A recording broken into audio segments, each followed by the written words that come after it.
The risk report on my screen was bleeding red numbers, but the real casualty was vibrating against the mahogany desk. It was a Tuesday, typically reserved for actuarial tables and stale coffee. Then the phone lit up. My mom left a voicemail. "You are out. Don't come back. We're moving on without you." I texted back, "Okay." So I moved on first. Trust was locked. The house deal was canceled. By the next morning, there were 46 missed calls and a message from their lawyer that read, "We have a serious problem." I laughed loudly and replied. That laughter didn't feel like joy. It felt like a circuit breaker tripping in a burning house, cutting the power before the fire could spread. I sat in my ergonomic chair, the leather cooling against my back, and stared at the silent phone. Most daughters would cry. Most would call back, begging for clarification or forgiveness. I didn't do that. I did what they paid me 6 figures to do for strangers. I assessed the exposure, calculated the liability, and initiated the shutdown protocol. My fingers flew across the keyboard, a familiar rhythm signaling the end of a bad quarter. I logged into the Mitchell Family LLC portal. This was the legal fortress I built holding our rental properties, and the capital for the triplex. The screen blinked green, welcoming me as the administrator. My parents were listed as members with limited permissions. I clicked the Settings tab. With 2 swift keystrokes, I revoked their access keys. The green light turned red. Next was the agent. We were days away from closing on the triplex, a deal relying entirely on my credit score and down payment. I opened the email client and drafted a 3-line message. Clinical. Precise. I formally withdrew my application and demanded the return of my earnest money. I didn't offer explanations about family dynamics or voicemails. In finance, silence is often louder than screaming. I hit send and watched the progress bar complete the demolition. The final step was the retirement structure. I had set up a specialized trust to protect their savings from bad decisions, specifically the kind my sister Bella tended to inspire. I navigated to the external transfer permissions page. The cursor hovered over the Freeze button. For a second, my hand trembled, not from hesitation, but from the sheer adrenaline of severance. I clicked it. A confirmation window popped up asking if I was sure. I didn't even blink. I confirmed the action and locked the vault. The office was quiet again. The risk report was still on my monitor, unchanged, but my personal risk profile had just dropped to 0. I picked up my coffee cup. It was cold now, a thin film of oil resting on the surface. I took a sip anyway, tasting the bitterness. They wanted me out. They wanted to move on. I set the cup down and watched the phone screen remain dark. I had given them exactly what they asked for, and it would destroy them. The next morning, I woke up to my phone buzzing itself toward the edge of the nightstand. For a confusing second, I thought it was my alarm, but the rhythm was wrong. It was a frantic, vibrating staccato that sounded like a trapped insect. I rolled over and squinted at the screen, the blue light stinging my eyes. The notification banner was a solid wall of text. 46 missed calls. Mom, Dad. Unknown numbers. One from a law office I recognized. The timestamp on the last one was 3 minutes ago. I didn't call back. Instead, I sat up and slid my feet onto the cold hardwood floor, letting the device vibrate in my hand. The latest notification was a voicemail from their lawyer, Evan Coleman. I put in my wireless earbuds and hit play while I started the coffee machine. "Julia, we need to talk. This is serious. Please call me back as soon as possible." His voice was tight, pitched in that specific frequency lawyers use when they realize their clients have omitted crucial, legally binding details. I let the message end and stared at the kitchen wall, listening to the dark roast drip into the carafe. My phone lit up again with a new text from Mom. "Julia, this is just a misunderstanding. Call me. We need to talk." Then one from Dad. "Kiddo, whatever happened, we can fix this. Please, It was funny, in a dark way. Yesterday, there had been no confusion in my mother's voice. "You are out," is a complete sentence. Now that the bank accounts were frozen, they suddenly discovered the nuance of language. While the coffee finished brewing, I opened the building's security app and pulled up the camera feed for the front entrance. The screen showed a grainy clip from earlier that morning. My dad was standing outside the glass door of my apartment building, hands shoved deep into his beige jacket pockets. He looked up at the second floor where my unit was, checked his phone, and hesitated. He looked like he was about to ring the buzzer, then turned around and walked away. No call, no knock, just a retreat. My chest tightened for a half second, a phantom ache from a severed limb. Before I pushed the feeling down. When people show you how easily they can cut you off, you do not rush to comfort them when they feel the knife swing back their way. I poured my coffee, black, and took a long sip. The heat grounded me. I wasn't their daughter right now. I was the opposing counsel. I was the risk manager. And I knew that if they were panicking this hard, it wasn't because they missed me. It was because the money had stopped moving. I scrolled through the flood of messages one last time, looking for a specific name. Nothing. Not a single text or missed call from Bella, my little sister, who usually spammed our family group. Chat over the smallest inconvenience, was completely silent. For someone who thrived on attention, her absence was loud. I stared at the screen, and the pieces clicked into place. She wasn't calling because she wasn't confused.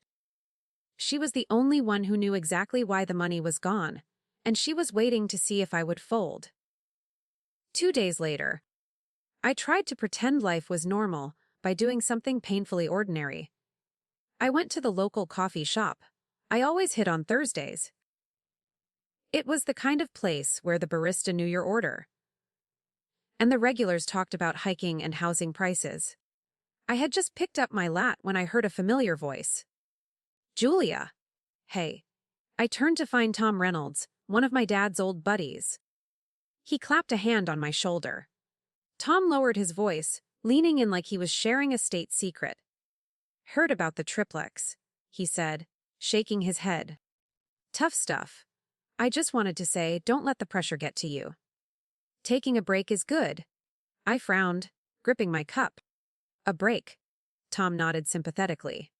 "Yeah, your mom mentioned you were overwhelmed. That you pulled the plug because of anxiety," he said. "Anxiety. The way people do when they are too polite to say, breakdown." I forced a smile that felt like cracked porcelain. "Rumors travel fast," I said, excusing myself before my face betrayed the fury rising in my chest. I walked out into the crisp Denver air, my pulse thumping against my collarbone. Overwhelmed. That wasn't my mother's word. That was Bella's vocabulary. My mother worried about appearances. Bella worried about mental loads, usually while crossing mine. They weren't just cutting me out. They were rewriting my history to justify the theft. I sat in my car and dialed Daniel Hayes, the financial advisor who helped me structure the original LLC. He picked up on the second ring. "Julia, surprised to hear from you. Still keeping everyone out of trouble."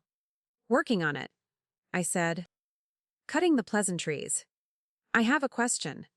Has anyone tried to change ownership percentages in Mitchell Holdings recently?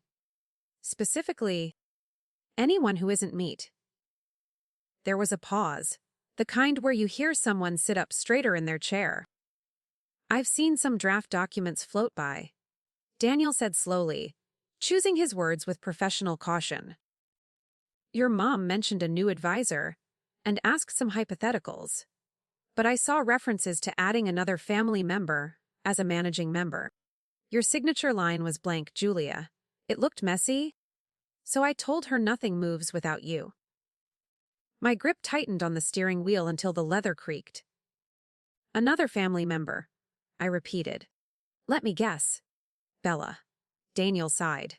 "Her name was on the draft, yes." The picture sharpened instantly. Bella hadn't just capitalized on a family fight. She had engineered it. She needed equity for her failing lifestyle brand, and my strict oversight was the barrier. She couldn't convince me to sign. So she convinced our parents I was the problem. If I was unstable, removing me looked like mercy, not a coup. She was banking on my silence, assuming I would crumble under the weight of rejection. She had severely underestimated how much I loved being right. I thought back to the voicemail. The phrasing was too rhythmic, too precise. "You are out, don't come back." That wasn't my mother's rambling anxiety, it was a script. Bella had fed them the lines, wound them up, and pointed them at me like a loaded weapon. My sadness evaporated, replaced by a metallic clarity. I wasn't fighting my parents anymore. I was fighting a hostile takeover disguised as a family intervention. I started the engine, threw the car into drive, and stopped crying. Friday evening found me at my desk, but the mood was different. The sadness was gone, replaced by the humming efficiency of a server room. I opened my laptop and drafted a new email to the real estate agent, Susan. Per our conversation, please consider this written confirmation that I have withdrawn from the purchase. Any representation that I am participating due to health issues is false. I attached the withdrawal notice. It wasn't a plea. It was a barricade. Next, I addressed Ivan, the family lawyer. I didn't write to him as a daughter. I wrote as a majority stakeholder. Ivan, be advised that any attempt to alter ownership structures regarding Mitchell Holdings LLC without my direct written consent constitutes fraud. Do not sign my name. Do not imply my approval. I read it twice. The language was cold, devoid of the daughter they expected to come crawling back. I hit send. Watching the digital paper trail harden into concrete, I created a new folder on my desktop labeled Family Risk File. It sounded dramatic, but accuracy is the only defense against gaslighting. I dragged in screenshots of the texts, the voicemail transcript, and Daniel's notes about the unsigned drafts. Then I dug deeper. I pulled the GPS logs from my car for the night Bella claimed we had. That talk, about me wanting out. My location data showed I was across town buying groceries. The lie was physical now. A notification sliced through the quiet. It was Bella, finally breaking her silence. "What do you think you are doing? Pulling the house deal? You are ruining everything because you can't handle a little stress." Mom is crying. I stared at the words, feeling the heat rise in my neck. She was trying to provoke a messy, emotional response she could show to Mom as proof of my instability. My fingers hovered over the keyboard, itching to unleash a torrent of facts. I stopped myself. Responding to an arsonist just gives them more fuel. Instead, I took a screenshot of her message and dropped it into the risk file. Then I added a note. Attempted emotional coercion regarding financial decisions. If she wanted to build a narrative where I was the villain, I would build a dossier where she was the liability. I deleted the notification without replying. Silence is not just an absence of noise. In negotiation, it is a weapon. An hour later, a new email pinged from Susan, the realtor. I braced myself for a lecture about family unity, but the subject line was, "Cancellation confirmed." The body was even better. "Hi, Julia. I received a conflicting message from your sister regarding your health. But per legal protocol, I take instruction only from the primary borrower. I have paused the file and ignored her request to proceed." I exhaled, a long, ragged breath. The system was actually working. Bella had made a critical error. She assumed the world operated on feelings and tears, the currency she used at the dinner table. But real estate and banking operate on signatures and liability. Susan's email was the first crack in Bella's facade. I looked at the folder on my screen, now thick with evidence. I wasn't just protecting myself anymore. I was preparing a prosecution. I closed the laptop, turned off the lights, and waited for the weekend to end. Monday morning broke with a gray drizzle that matched the mood on my phone screen.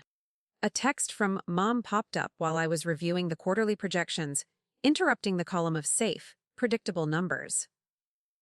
Julia, please. Just 5 minutes. No fighting. We just want to see you. It was the first time she hadn't demanded an apology or accused me of hysteria.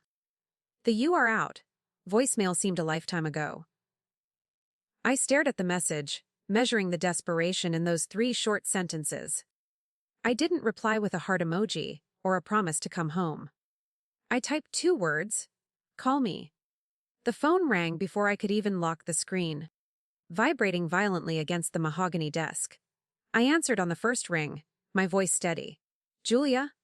Mom's voice was thin, reedy, like she hadn't slept in a week. Thank you for answering. Your dad is here too. I could hear the faint, static shuffle of the speakerphone. They were huddled around the device like it was a campfire. We messed up? Mom started, her voice trembling slightly.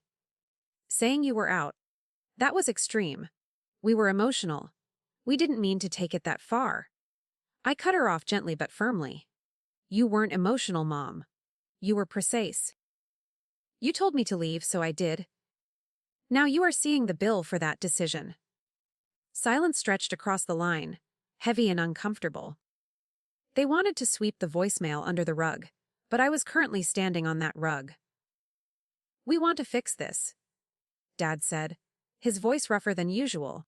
Come over for dinner. Just us. We can talk it out.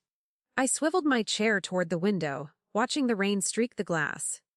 No dinner? I said. This is a business meeting. I will come over tomorrow at 6. But it won't be just us. Bella needs to be there. I heard a sharp intake of breath on their end.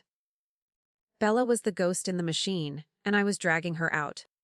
I don't think that's a good idea, Mom said quickly, her defensive instincts flaring. Bella is very upset. She feels attacked by your emails. She's fragile right now, Julia. I almost laughed. Fragile people don't draft LLC amendments to steal equity behind their sister's back. Mom. Listen carefully, I said, my tone dropping an octave. This involves the family assets. If Bella isn't there to answer for the discrepancies I found, my next meeting is with a forensic accountant. It is her choice.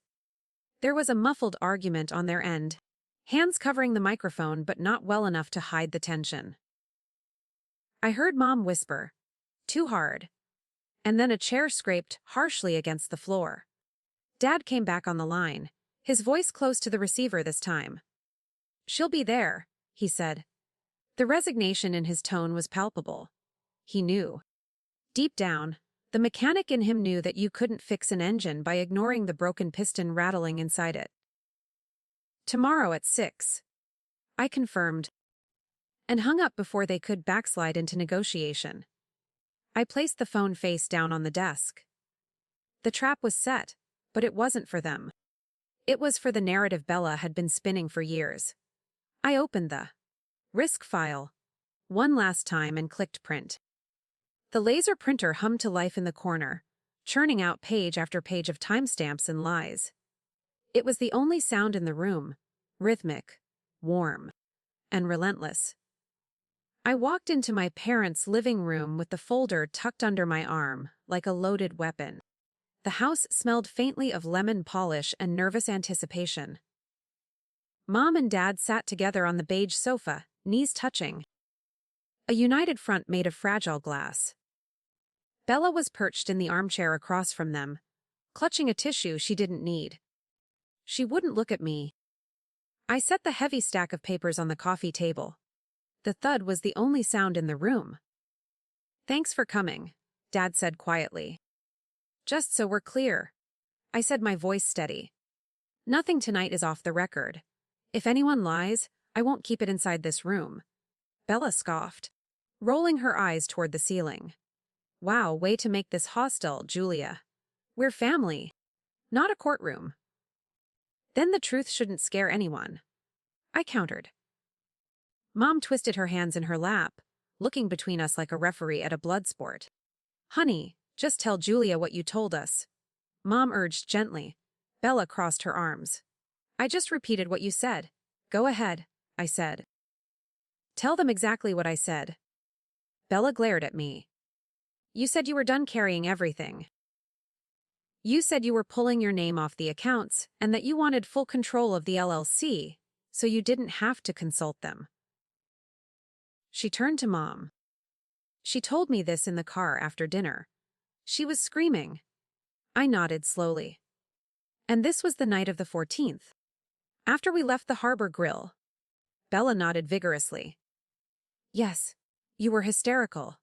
I opened the folder and slid the first paper across the polished wood. That night at Harbor Grill. Check the timestamps. Mom picked up the sheet, her eyes scanning the black ink. Bella's Uber receipt to your house at 10:15. I narrated. My credit card charge for gas across town at 10:13. Different cars. Different routes. I looked at Bella. I drove myself that night. There was no car ride. There was no conversation. The silence that followed was heavy enough to choke on. Bella flushed a blotchy red but didn't back down.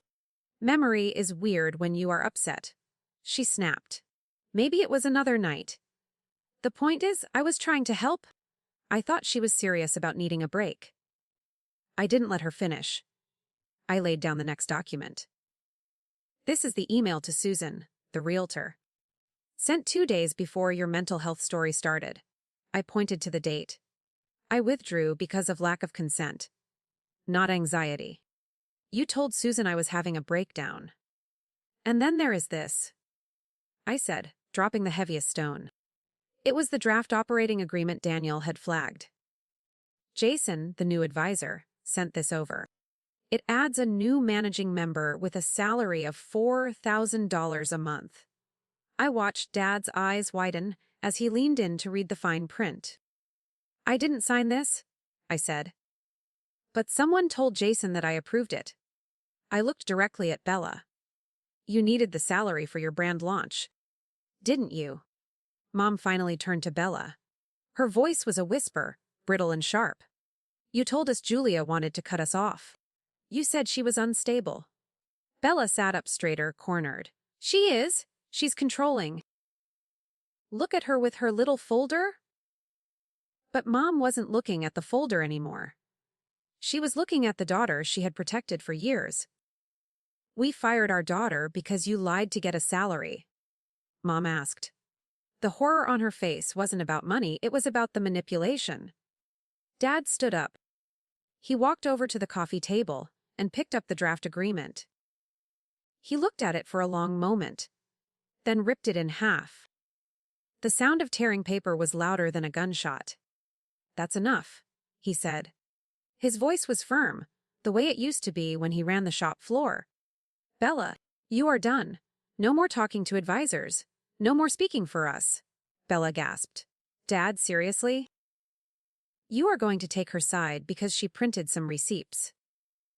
The truth doesn't fall apart when you hold it next to a receipt, Dad said, staring her down. Yours did. He turned to me, his eyes tired and apologetic. Julia, you and Evan figure out whatever it takes to make the LLC bulletproof. You and I remain the only managers. Your mother is a beneficiary. He pointed a calloused finger at the shredded paper. Bella is not in a position of control anywhere. If we help her, it's from our pockets, not yours. Bella didn't cry. She didn't apologize. She looked at the torn paper on the floor, calculated the loss, and switched tactics instantly. Fine, she said, her voice icy and devoid of the warmth she faked so well. If you are cutting me out, I want a payout. I put time into planning the triplex renovation. I deserve a consulting fee. I looked at my parents. The heartbreak on their faces was total. They finally saw it. It wasn't a family tragedy to her.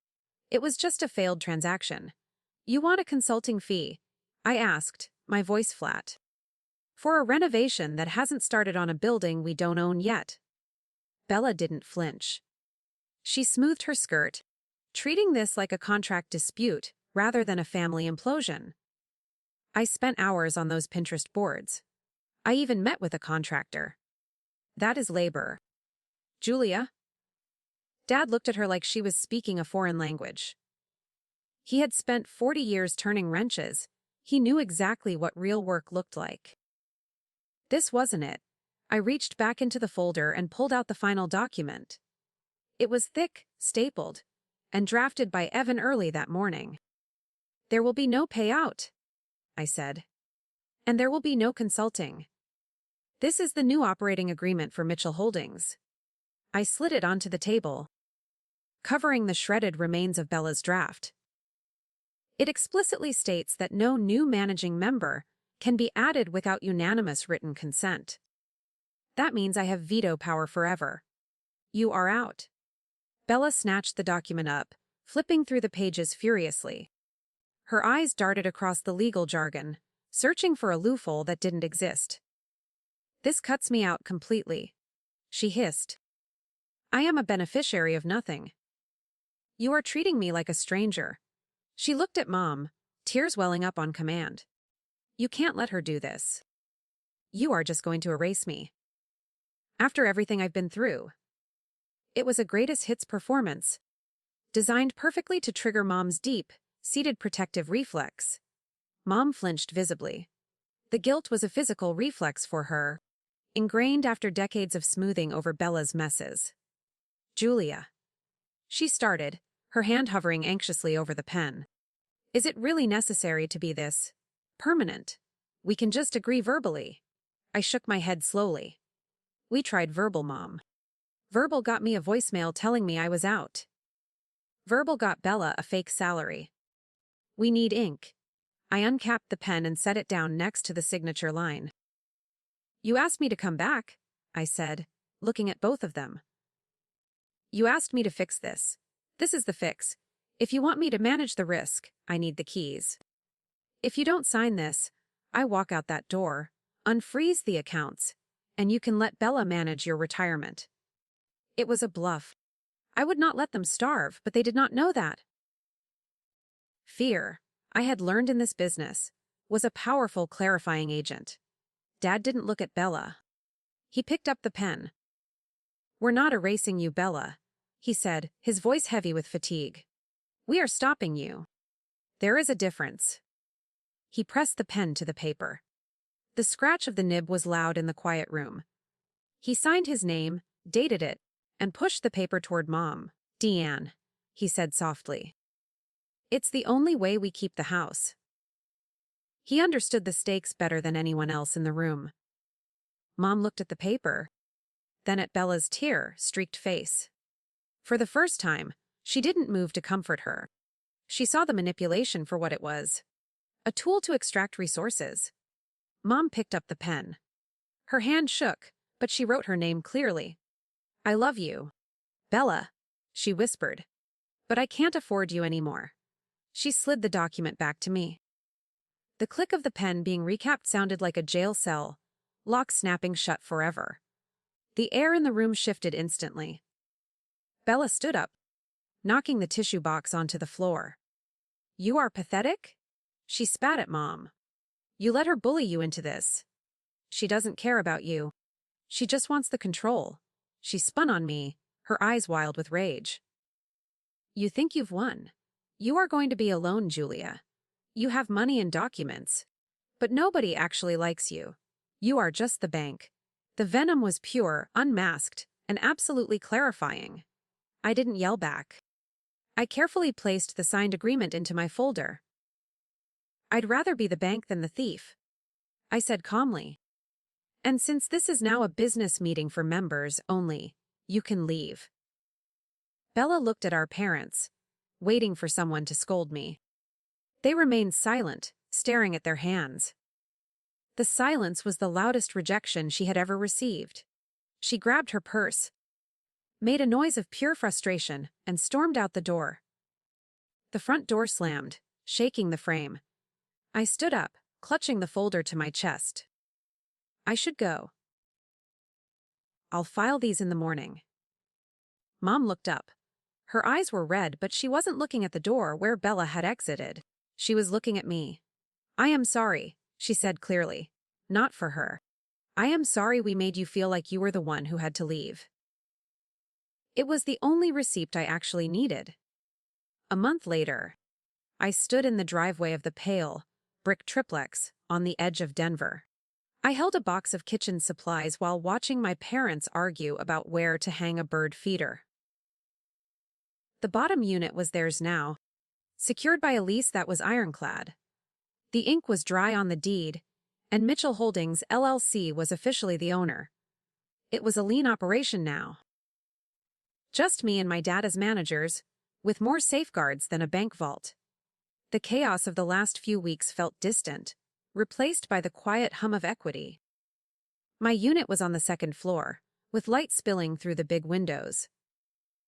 The third unit was listed for rent. The numbers finally penciled out in the spreadsheet, only I controlled. There were no side doors for Bella to slip through, no vague promises of consulting fees or hidden salaries. I walked through the empty rooms, checking the finishes. The smell of fresh paint replaced the stale odor of family drama. I had built a fortress where a home used to be, and I slept better inside it. On Sunday evenings, I went downstairs to cook with my mom in her new kitchen. We chopped vegetables in a rhythm that felt almost normal. But the conversation had changed. We didn't gossip or speculate about feelings. Instead, I pulled up the accounts on my tablet and walked them through the ledger. I showed them what was real, not what they wished was there. They listened with a new focus, the way passengers listen to a pilot during turbulence. They finally understood who was flying the plane.